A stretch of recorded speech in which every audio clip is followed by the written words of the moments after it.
posters. Thank you. And I will need a bit of a grounding, so I would just invite you first all just to have a moment of calm and just close your eyes.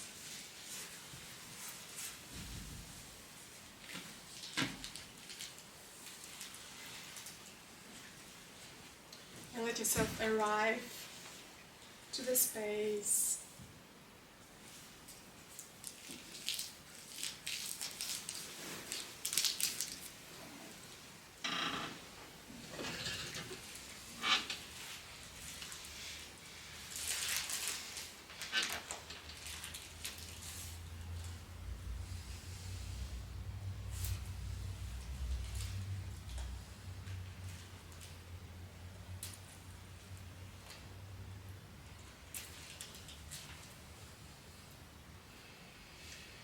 Enjoy the darkness behind your closed eyes.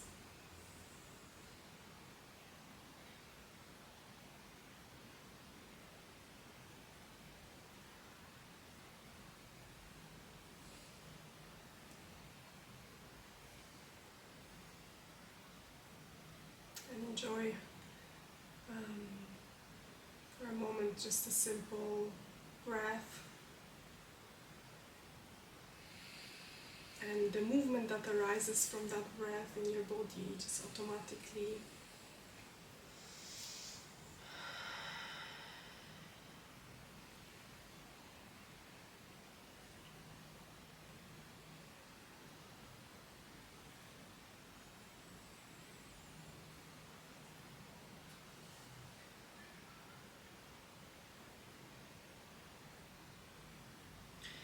And I invite you to search for that space inside yourself, inside your body, that gives you this feeling of being alive. Just some space where you feel particularly alive. That doesn't have to mean pleasant or unpleasant, just somewhere where you're feeling particularly connected.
And remember that feeling of aliveness. Yeah, that's just a simple desire for our bodies to live, to be.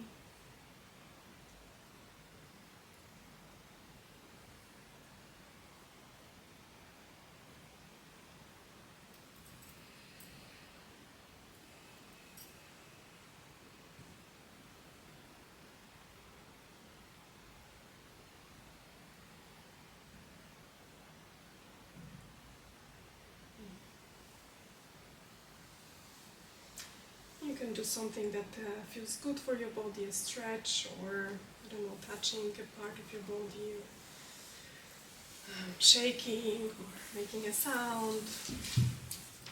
That will help you to.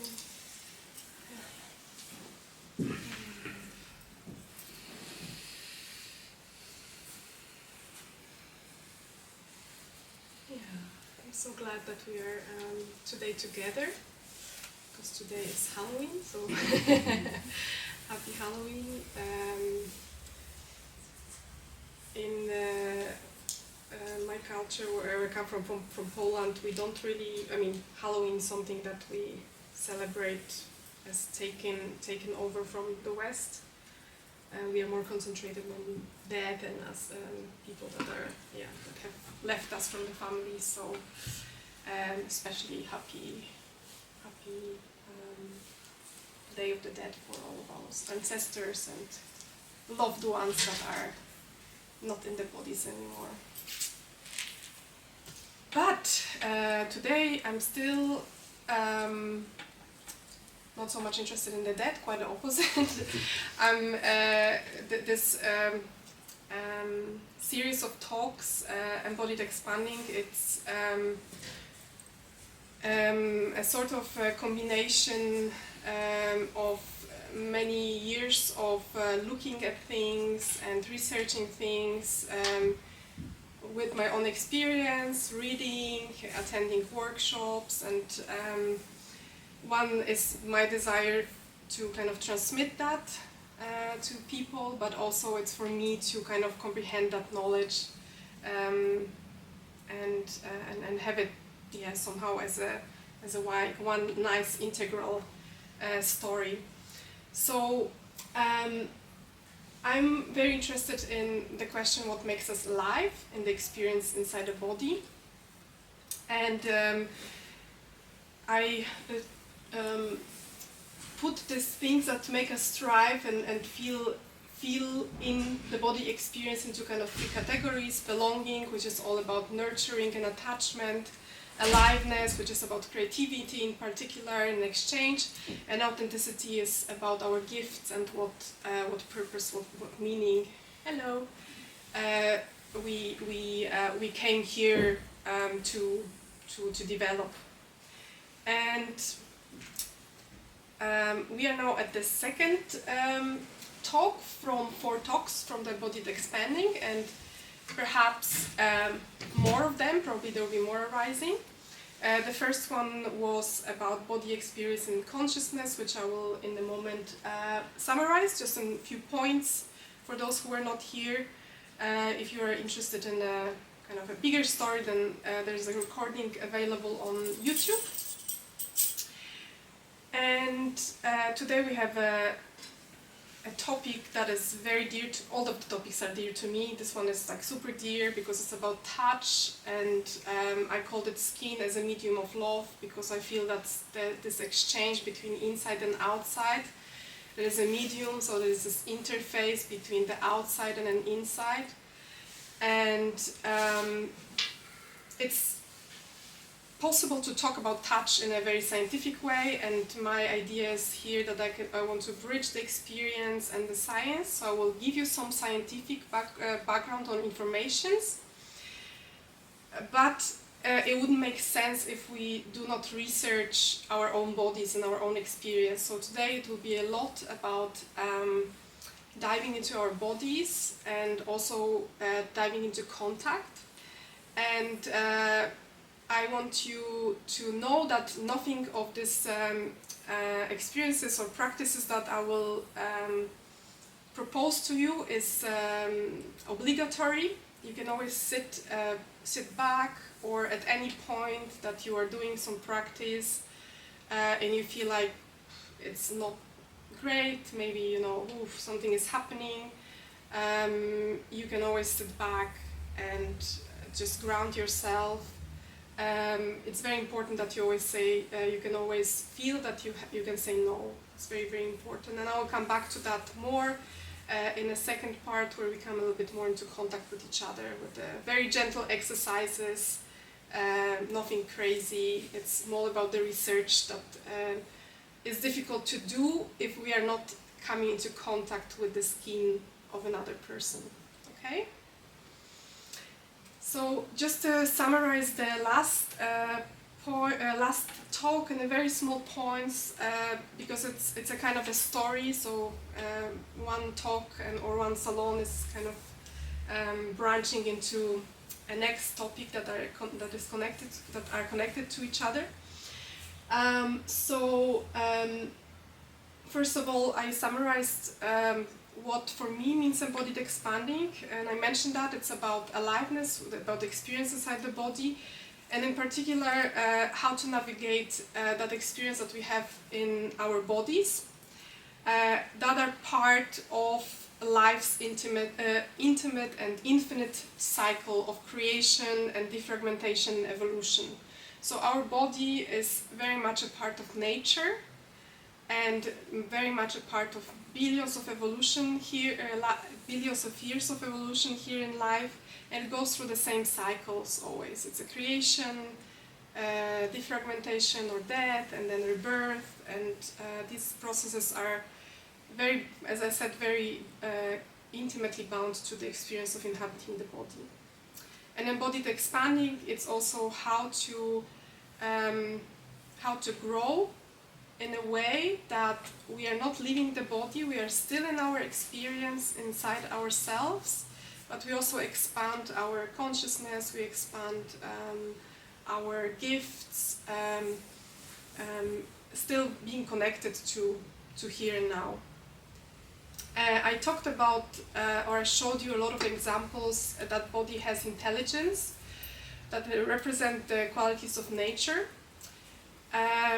that are to a large extent subconscious. There's nothing we have to do about that, so it's an intelligence that runs a little bit different than what we know as intelligence of our mind. And body, the same as nature, has those self-corrective mechanisms. So there are mechanisms inside that help the nature and the body to keep in balance all the time. And if we allow it to happen, there's a good chance that we will stay healthy or we can stay in the place of balance. And our mind, or the way we learned to manipulate the reality, it also intervenes with that self-correcting mechanisms. So here we are trying to a little bit understand, okay, how can I go back as well, and how can I trust it? And I'm going to come back to that as well. Each of experience is made of embodiment, so something that is very deeply subconscious.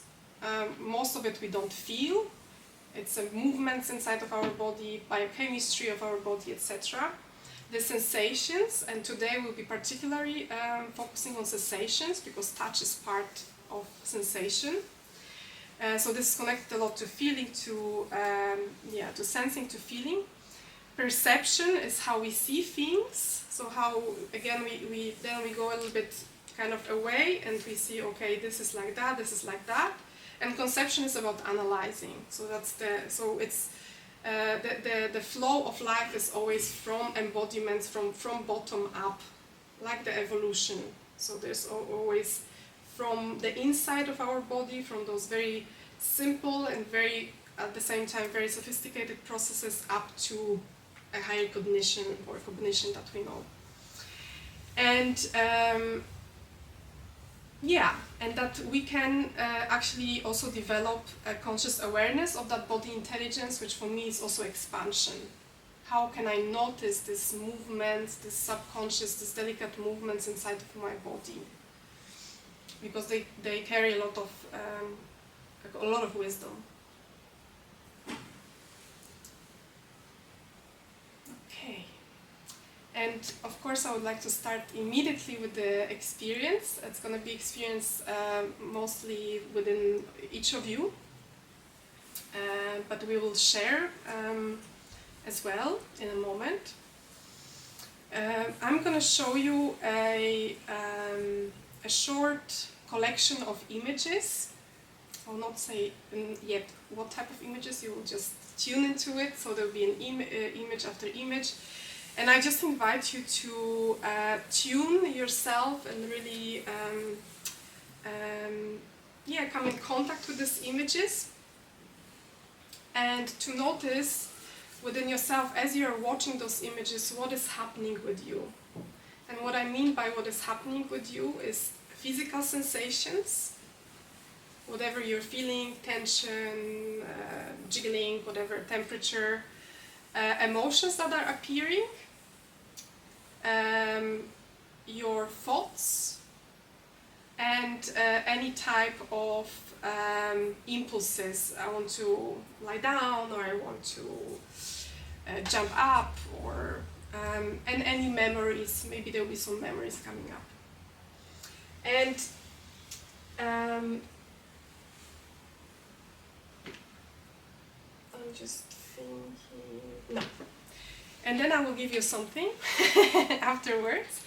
But I think just to help you to focus just on that experience of those images, I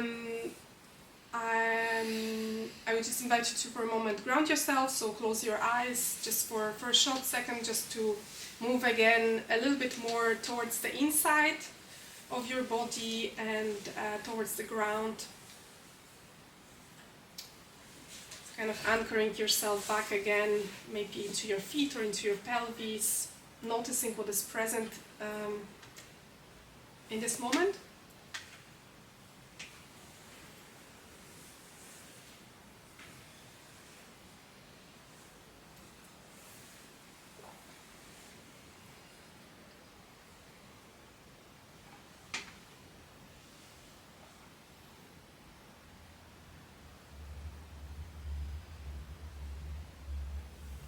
And when you're ready, just open your eyes so that I know that you're ready.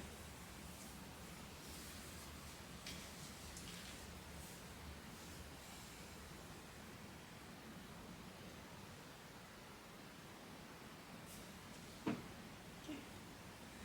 Yeah, so first of all, immerse yourself in the images and at the same time try to notice what's present.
Here's a bit of an art task for you. So I'm going to give you a body maps. They're male and female conformations. Choose whatever fits your current embodiment state. And perhaps you might already guess what you're going to be doing. So each of you has the back and the front of the body, and you're going to have some pens, different colors, and I would just invite you to draw what you have noticed in those moments, just as you were watching these beautiful animals. Take your time. You can also note your thoughts, your emotions, memories, anything that...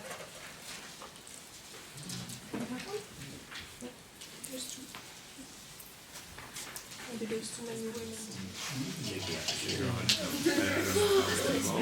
Yeah, and I just would like to hear a few voices from anyone who has the desire to share. How is this to see the images for you? How is it to draw? How is it to share? Whatever that is alive in you in that moment from that practice. How is that practice for you? Have you done that before?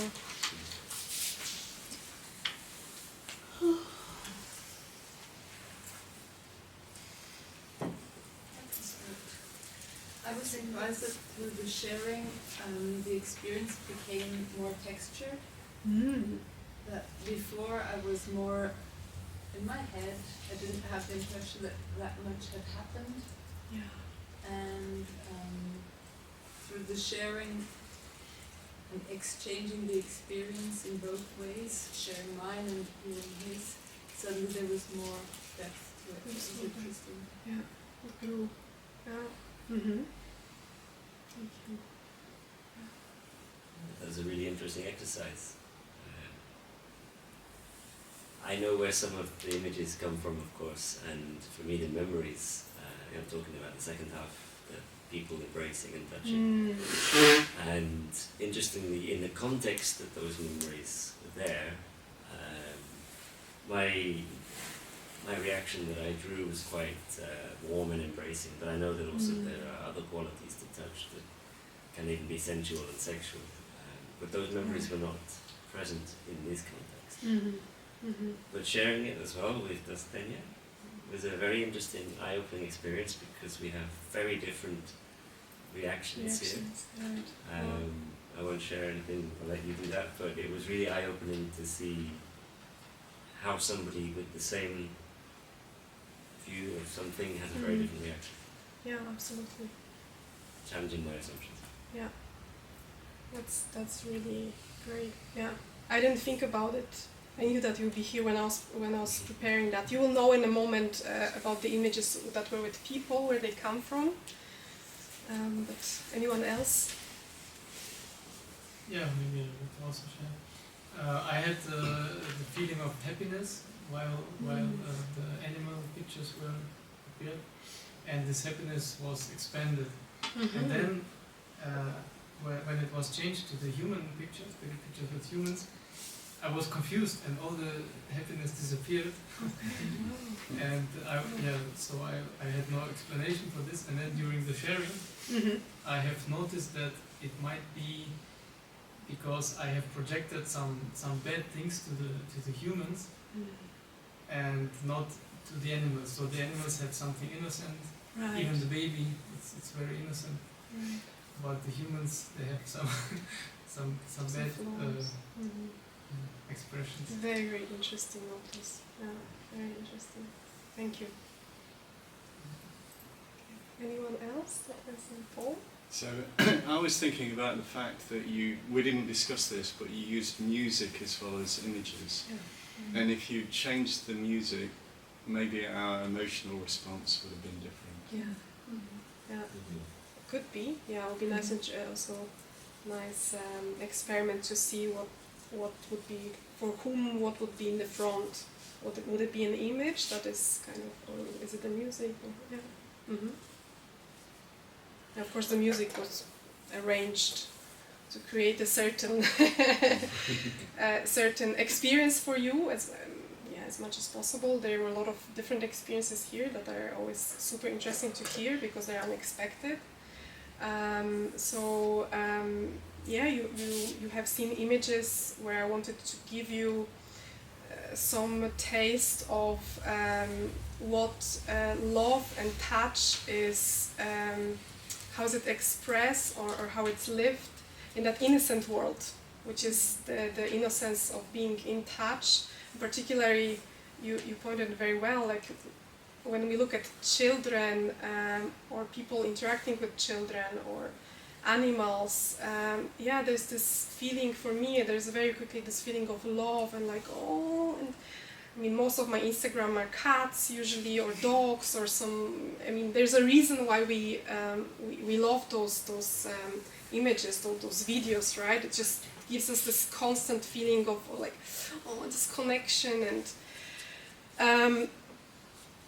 And there were a couple of images of people as well, and I'm gonna later on in tonight kind of expand on that topic, also on the topic why could it be not necessarily, or why could it not be necessarily a warm feeling by looking at the images of people touching each other and coming in connection with each other. I have named that talk today skin as a medium of love, and there's always a question, what is love, right? What is love? We are all here trying to figure out what love is. And love can mean thousands, millions of things. I would invite you today to think of love as a way of life wanting to live. A very simple desire to live. This kind of wanting to express, wanting to come in contact, wanting to come in connection. And I feel like when we are looking at these images of the animals, animals, children, we see that innocence of like, I just want to live, I want to touch you, I want to be with you, I want to experience. So yeah, keep that kind of experiment inside of you as well. So now I'm going to switch gears a little bit. I'm switching between science and experience. So we're going to go to the science now. I want to tell you a little bit about touch.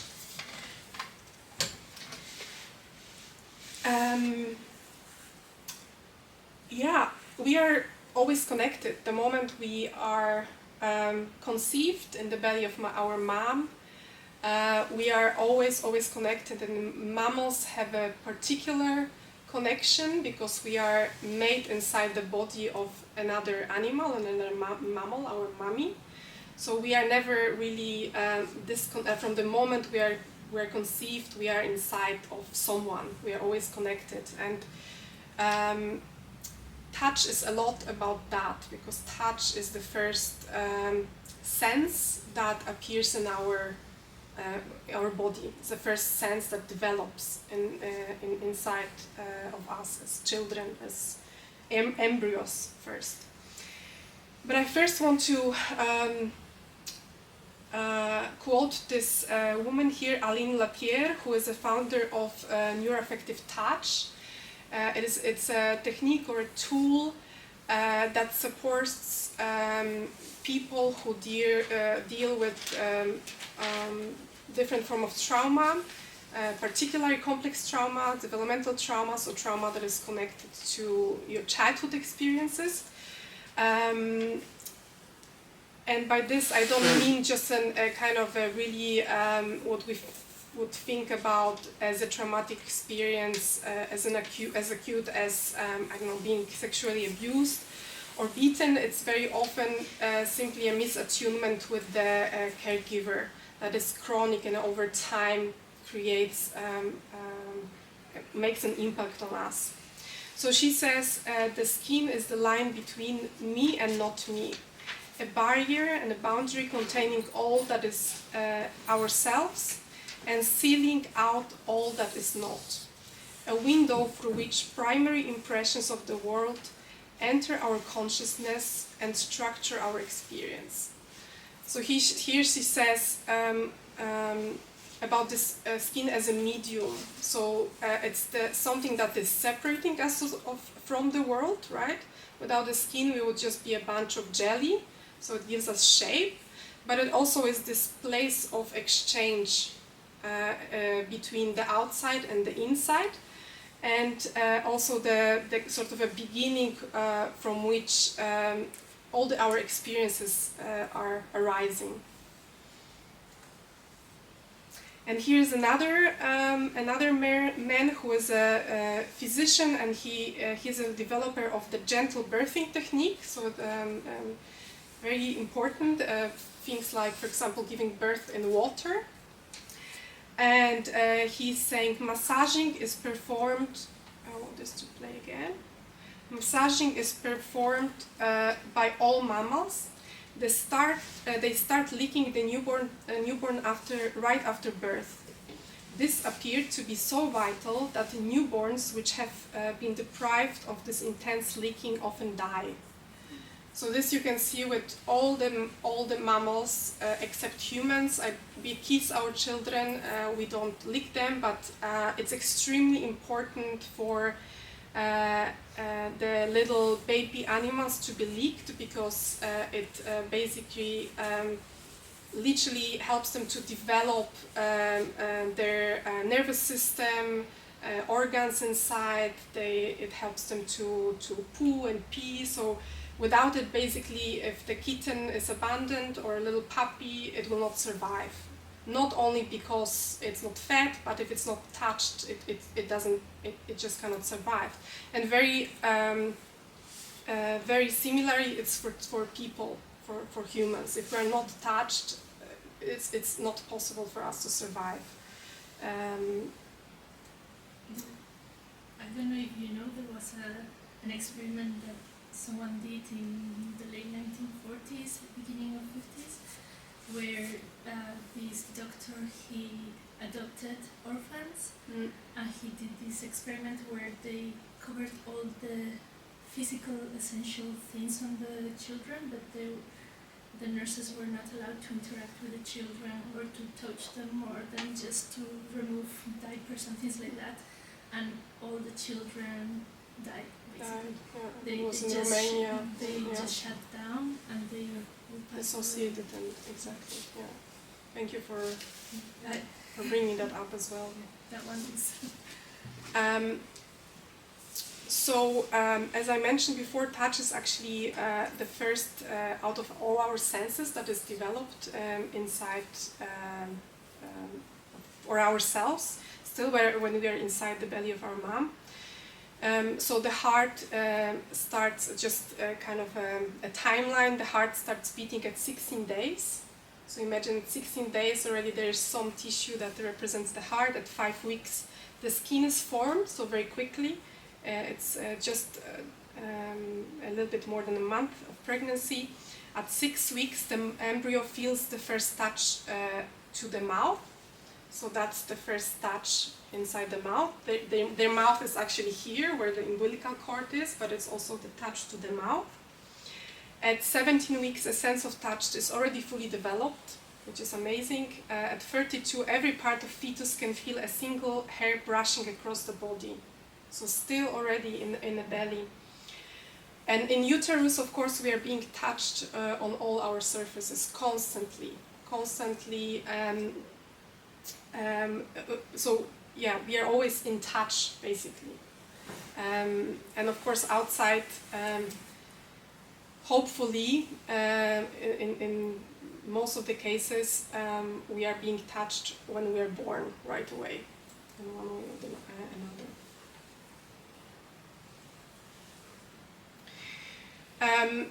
And then, of course, more of the senses are developing. And I want to bring this idea of the exchange medium again to invite you to think about the senses or these orifices, so the openings of our body, as the medium of exchange between the inside and the outside, and not just the physical, biological medium, but also emotional, energetic, however you think about it. So I just put basically all of our opening of the senses, so the eyes, ears, nose, mouth, and the skin. Skin is porous.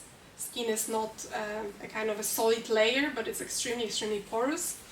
And our anus, and so actually this is a vagina and this is an anus. These are also, or urethra, these are also opening of our bodies, and this is the way we exchange with the world, inside and outside.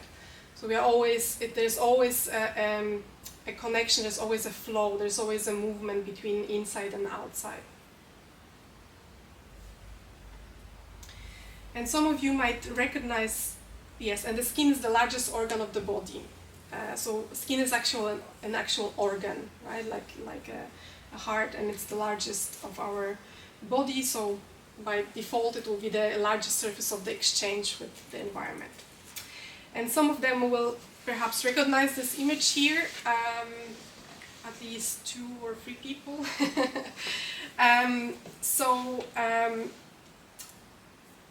In times of the pandemic, I think it was in the middle of pandemic, I have experienced the world without touch, although I have been with my partner at the time, and it wasn't that I was completely not touching anyone. but I remember the shock, and I'm sure all of you have similar experiences. When I was just walking at the river, the Sil River, and there was a woman passing by, and it was just the beginning, like the first week of the close down. I think I just literally, there was that distance between me and her, and she got so anxious and so withdrawn, and she just shouted something like distance or something like this, and I was in such a shock and in such a anxiety and anger, and I was sort of not maybe on a scale or in a group of the people which have very strong reaction to the pandemic, in a sense that I didn't completely closed up and dissociated. My first reaction was like, what the fuck? Like, what do you mean we're not gonna like exchange handshake or? And at the time, I was already on my own journey with touch. I was a certified sexological body worker, so that was part of my life. But I came together with a friend of mine, and we decided, okay, like, whenever we can, we want to do something about it, and we want to offer people a space where they can experience touch, which is not necessarily sensual or sexual, although it can be as well, if that's what we arrange, but where people just simply can meet each other and just exchange touch, simple human touch. And that's from one of our events. I'm in the middle, of course, and this is how Cloud was created.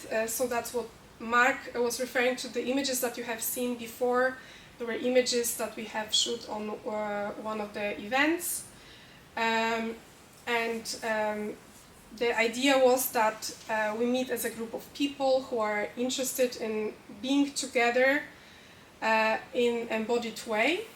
People that are either touch positive already, or touch interested, or touch afraid, and they would like to practice in a safe container where there's consent, where there are facilitators being together with a physical connection. We have, I don't know when we started, Mark. You were one of the first events, no? Like you're a Cloud child, 2021. Yeah, so this was like middle of pandemic. We kind of ran it throughout the whole time, and people loved it. At the moment we have a small break, but it's still, the events will be still running. So whenever it will be something that is calling you, I really invite you to visit.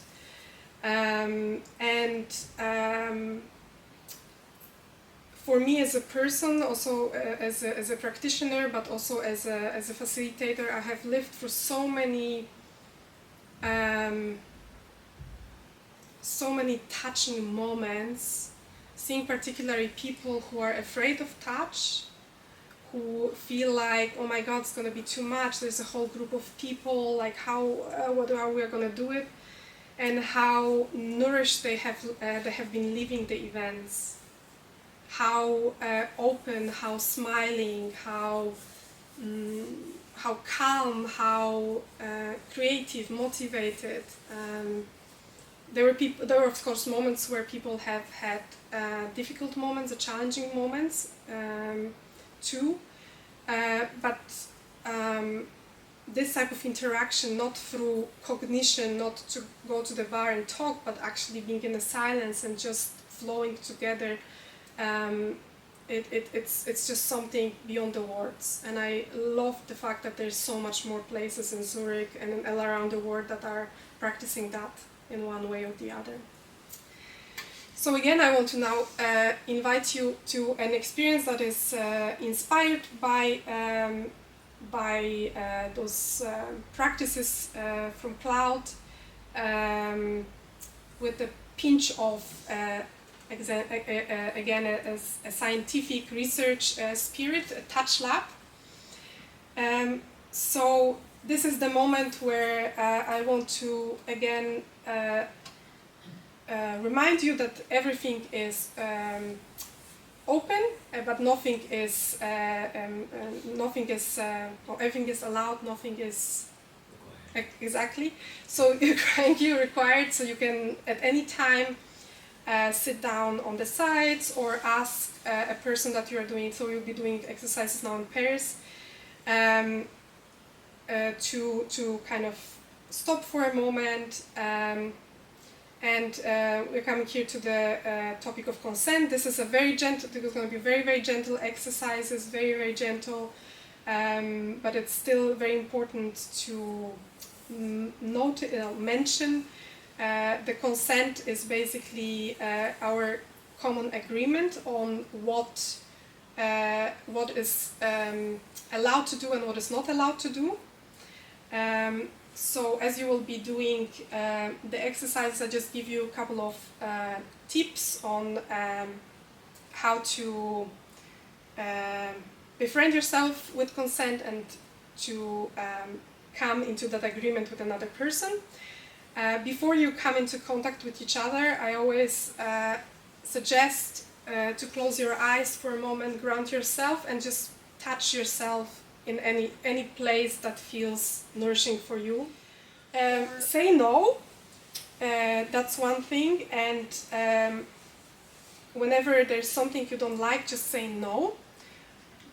In Cloud, we always make an agreement that if the verbal no is too difficult, or maybe you're in a cuddle and it doesn't work, you can basically, the person is touching. Can I use your marker?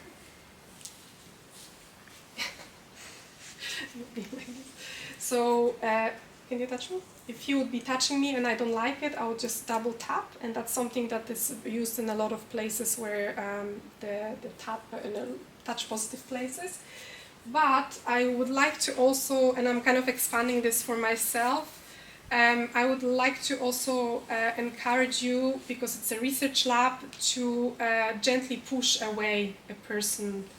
So we normally talk about double tap instead of pushing away, because it kind of creates more of a dialogue, or more. Maybe it's a little bit gentler. But I think we all should also practice really pushing away, and it doesn't have to be a boom. It can be just little kind of gentle push, and feel within yourself as well how it is to be pushed away. And take a no as a gift. No is a gift as well as yes. And express delight. This is the most important thing. If you like it, just express it with your breath, with the sound, or just say, oh, I like it so much. Really show what you like and show another person what you like, because you might get more of that. Any questions, doubts at this point from anyone? There will be a sequence of 5 short exercises, all about being a scientist, researching, slowing down, enjoying as well, of course, and noticing your physical sensations, your emotions, your thoughts, what is being moved in you, what is alive in you as you are doing those practices.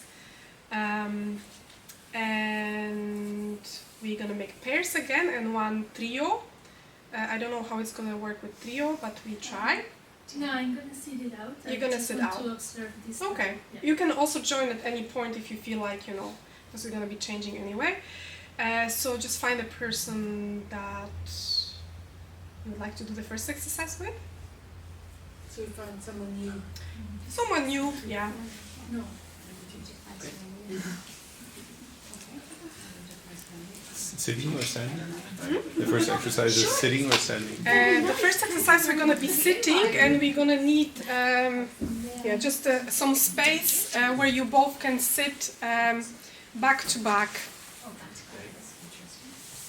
Don't touch your backs yet, just just on a little distance. There's more space behind also. Oh wow, this is perfect for you. Chose the right cushion. Same light. This is very balanced. And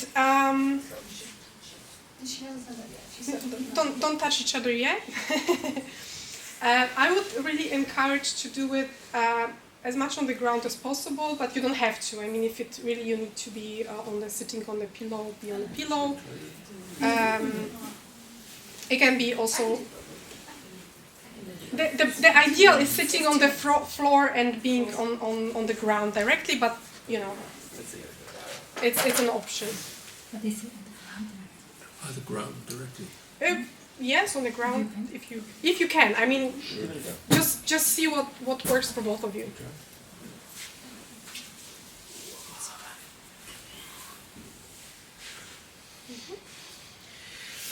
Good. Okay. So I just invite you first to again come into yourself.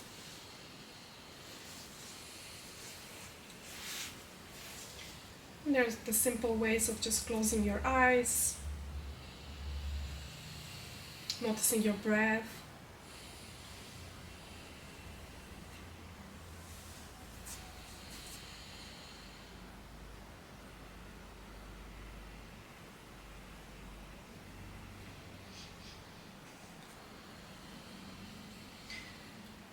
Maybe giving yourself this nourishing touch anywhere that your body is calling you.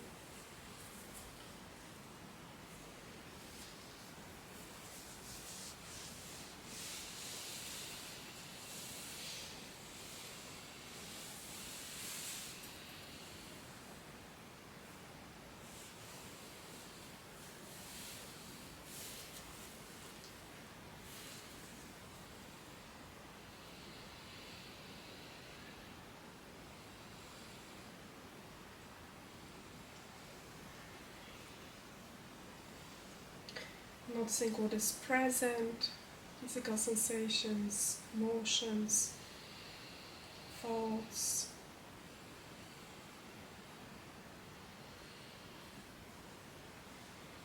Movements.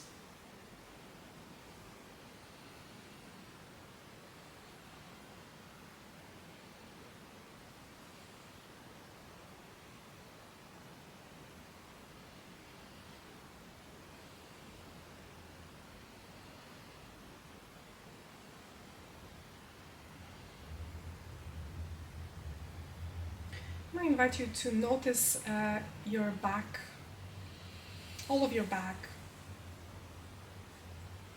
The back of the head, the back of the neck, all the way down to the pelvis.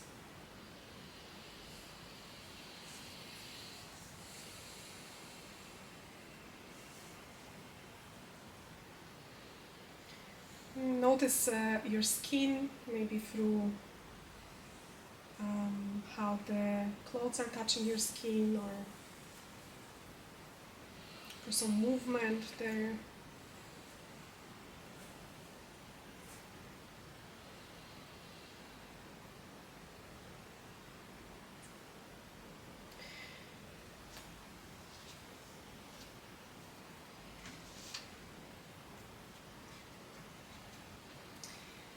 And with your back,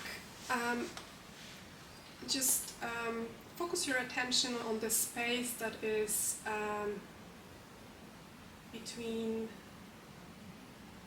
the inside of you and the outside of you.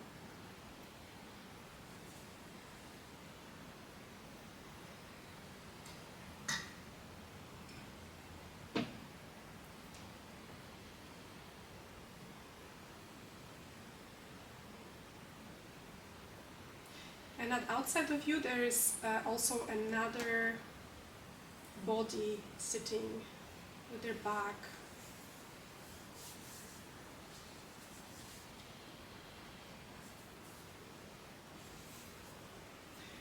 And see how you can notice or not notice that. Maybe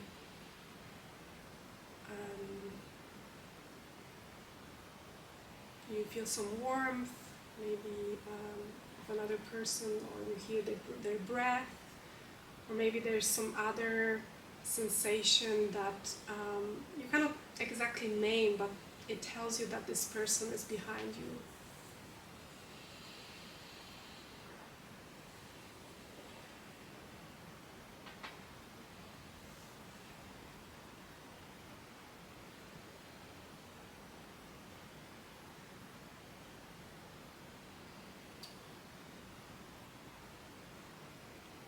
See how far from each other you're sitting right now, how close. Just with your senses.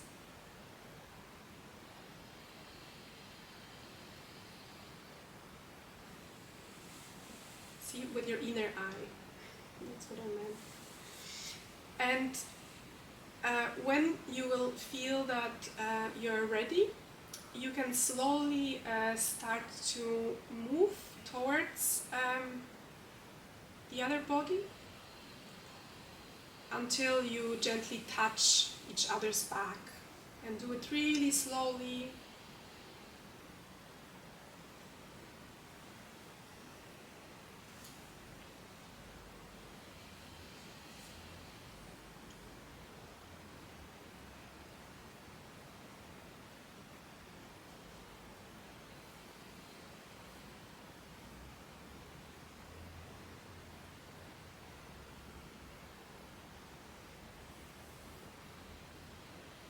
And again, feel into your back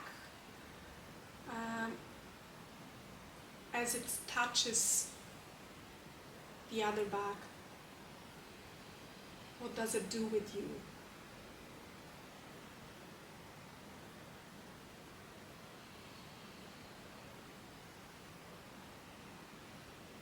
It's just so much. So I picked 5 exercises or practices for a reason also. So this is what I want to finish with. And oh my God, there's so much more I wanted to tell you. So I think I might need to do another one to continue. But there's this idea that comes, or that the theory that comes from originally a psychotherapy tool called bioenergetics, which basically is interested in how our aliveness is manifested or solidified inside the body. And this guy's neuroaffective relational model NARM, they took it sort of from there. And neuroaffective relational model is about healing trauma, so particularly developmental trauma, what happened to us when we were kids. And they talked about this core relational capacities that we all develop as we are growing up. So this window where particularly this core relational capacities core, or the essence, is created is between when we are conceived basically until about 6 years old, 7 years old, and then we say like the veil is shutting down, and from there it's like an onion, everything is built layers over layers on that core. And so with those exercises I try to a little bit help you to support you in experiencing this, how those 5 relational capacities are connected to touch directly, because as you said, kids are always either touching each other or being touched, and this is the main language that they are receiving. It's not a language of cognition. They don't work yet in that part. Yeah, there is another point. Kids generally have really high frequency, so when they're exchanging with each other, it's generally overall they're on a similar frequency when they're moving. As we come out of this, their frequency range shifts a lot. Mm-hmm. I think there's a big difference between kids and adults. Yeah, of course. I mean, kids are having fun, but they're so connected with consciousness and with source energy. In general, from my point of view, for them it's all the same. Right. They haven't learned it as well when they're very young. They don't know how to differentiate as well between individuals until they hit, I think maybe is it 6 or 7 or so? That kids, they don't understand they're fully individual, they're still working in a collective. I think maybe it's under 3 or something. So I think it's totally different, Yeah. personally.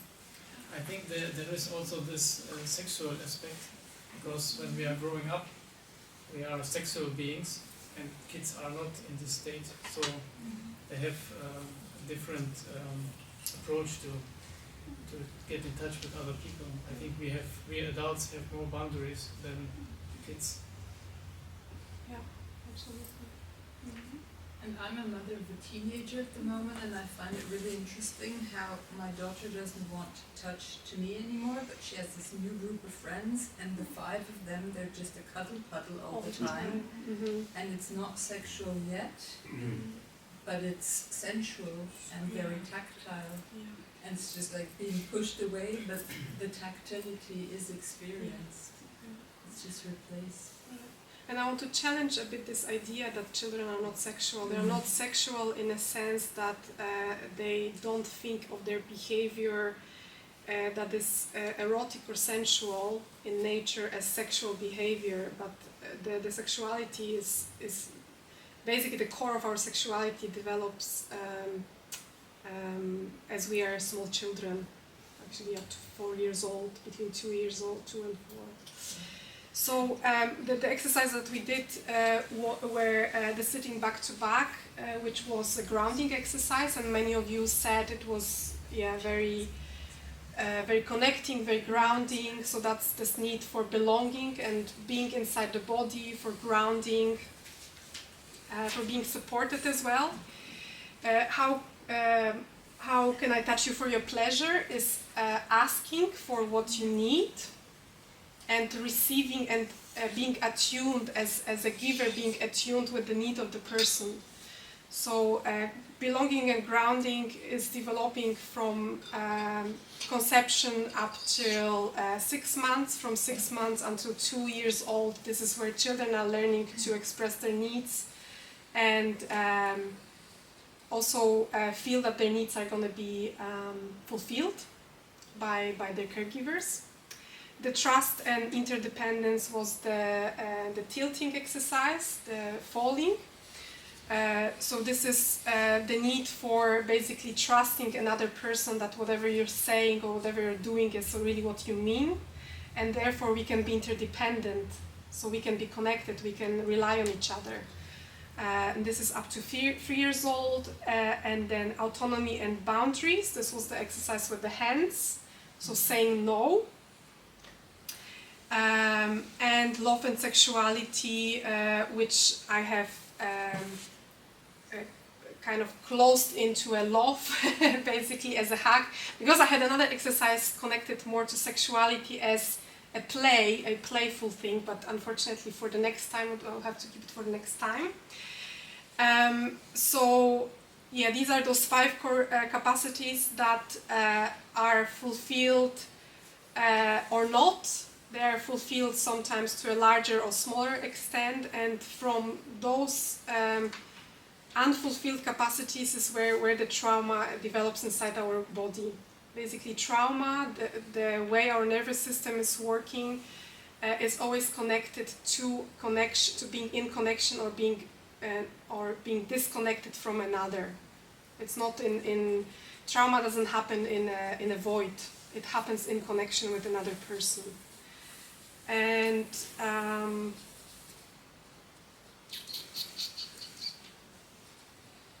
can it not also happen without the connection to another person, some kind of accident or... That's more physical trauma compared to So not every single acute event, for example, like a car accident, is necessarily resulting in a trauma. Trauma is not an event. Trauma is what happens inside our body. And here the connection component is if we receive enough support to hold up in that process of kind of our body, if you would not have our kind of higher consciousness, our body knows what to do to release the kind of a charge that happens from being in a shock. So what happens with the animals, they would just start to shake and start to make noises, and then everything would calm down. For mammals, it's very important that we have this other person who can co-regulate us, because we have, for humans, sorry, not for mammals, because our head is also preventing us from discharging. So very often, we are scared to show maybe this shaking, but it's very important that basically in that shock, when there is a person who comes to us and with compassion is just holding us with what we are experiencing without trying to change anything, like don't cry or don't shake, just be there. Very often people don't develop trauma, and this is this relational component still that is present for acute trauma. So each event might end up in you having black flashes and having problems, anxiety, or not. And I have experienced that when I fell out of the horse for the first of my life, time of my life, and I thought I was dying. And the lady that was my teacher, that was with me, she did amazing job. She was so calm. I mean, normally I felt like I'm not gonna ever sit on the horse. 5 minutes later, I was on the horse again, and I really was in shock. Like I thought I'm gonna die, and she was like, "It's okay," She was not making a fuss. She was not trying to change me. She was like, "Just breathe. It's okay. Your body is okay. You're fine." I mean, I could have been hurt very badly, but I don't think that would change her reaction, and that resulted in me not having trauma with horse riding, just as an example. I'm curious with the idea of traumas that are from sources that we don't necessarily recognize. So falling off a horse is a very clear event, or abuse as a child. You can make the links there. I mean, you were there when I had a trauma response from something that I had no idea even existed in me, and therefore to make that link, there was no event or specific thing that I could grasp onto in that respect for somebody to have helped co-regulate or anything like that. How does this kind of trauma fit in the framework? I mean, that's the beauty and the pain of a so-called complex trauma. So something that is just very gentle. It might be your mother saying, "Why don't you get better grades?" over and over again for years, which might sound like, yeah, of course she wants you to get better grades, but what this might do, it might just tell you like, I have to be always better, I always have to perform. And that's where the complex trauma is so difficult to tackle somehow. And most also because it often happens when we are completely not cognitive. And that's an experience of our body, our kind of in a space where completely, not awakened yet. We're not conscious, so we're not gonna remember an event. And I think there's also the protection layers that we basically build up to protect these traumas that happen. So sometimes we need to kind of go layer by layer, and maybe you don't reach it yet, or maybe you don't even need to fully cognitively understand it what happened, but you can still kind of make your body realize that it's okay now to, like, for example, that this trigger is not so dangerous anymore as it was back then.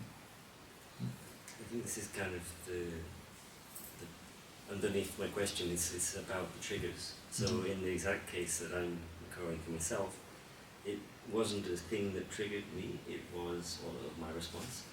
It was actually consciously pushing through those protective layers that just the act of pushing through those, it created a trauma response.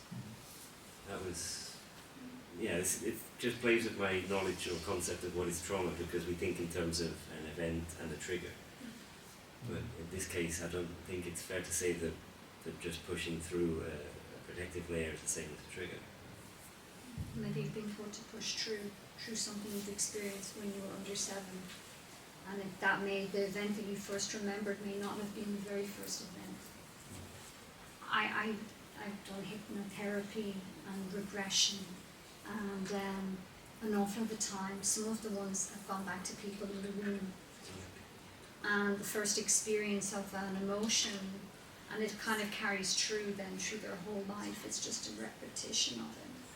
It's really sad. So mostly we don't remember generally when we were super small.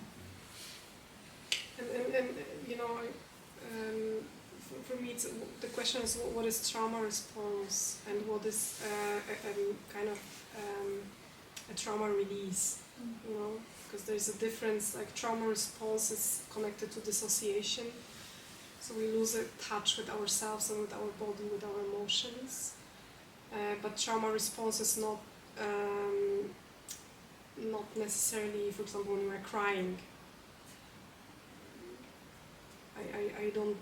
I'm not fully sure like what layer you're referring to with the experience. So then I'm probably not talking that response to dissociation, I'm talking the release, the shaking, the crying, this kind of reaction. Yeah. So that's a release. Okay. That I would consider.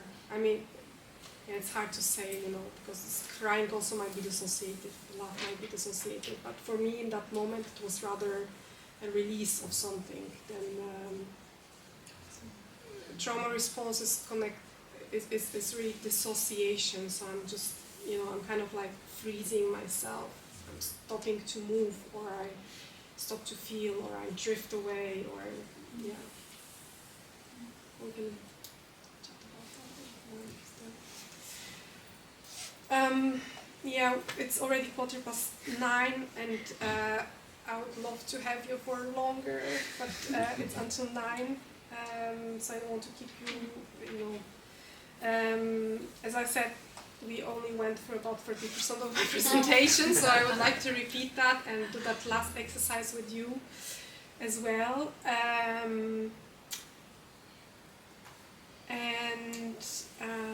Yeah, let's touch each other. Yeah, even small gestures, you know, like even this shaking a hand, or you know, it can mean a lot for people, and there's so much we can transfer to another person in terms of compassion and care through touch. And, yeah, thank you. Thank you for being here on the Halloween evening. Thank you for your presence, for your curiosity. And